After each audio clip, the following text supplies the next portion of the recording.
యేసుక్రీస్తును నమ్మి స్వంత రక్షకునిగా అంగీకరించాలంటే వాక్యానుసారంగా జీవిస్తూ ఆ వాక్యానుసారంగా నడుచుకుంటేనే యేసుక్రీస్తు వారు ఇచ్చిన స్వాతంత్రాన్ని అనుభవిస్తారు.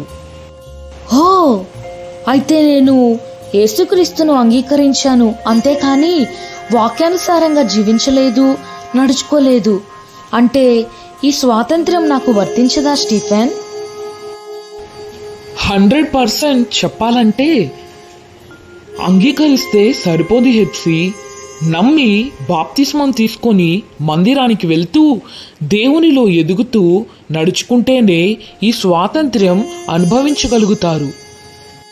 బైబిల్ గ్రంథంలో కూడా గలతీ పత్రిక 5వ అధ్యాయం 1వ వచనంలో మనందరం చూస్తే ఈ స్వాతంత్ర్యము అనుగ్రహించి క్రీస్తు మనలను స్వతంత్రులుగా చేసి ఉన్నాడు. కాబట్టి మీరు స్థిరముగా నిలిచి మరలా దాస్యమను కాడి క్రింద చిక్కుకొనకుడి. నా స్నేహితులారా, ఈ వాక్య అర్థమేంటి? యేసుక్రీస్తు మనకు స్వాతంత్రత ఇచ్చేశాడు. అయితే మనము స్థిరముగా కదలని వారముగా ఉండాలి.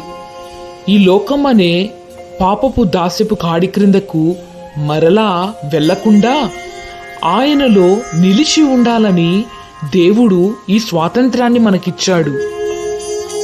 రోమాపత్రిక 8వ అధ్యాయం 2వ వచనంలో కూడా మనం చూసినట్లయితే క్రీస్తు యేసునందు జీవమిచ్చు ఆత్మ యొక్క నియమము పాప మరణముల నియమము నుండి నన్ను విడిపించును అని.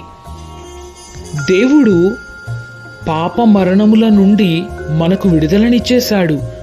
అదే నిజమైన స్వాతంత్రంగా మనము విశ్వసిస్తున్నాం.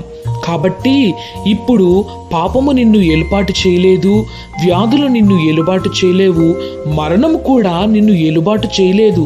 దాని క్రింద మీరు లేరు. కానీ దేవుని హస్తములలో మనల్ని నిర్మించుకొని మనకు నిజమైనటువంటి విడుదలతో కూడిన స్వాతంత్రాన్ని ఆయన మనకిచ్చాడు.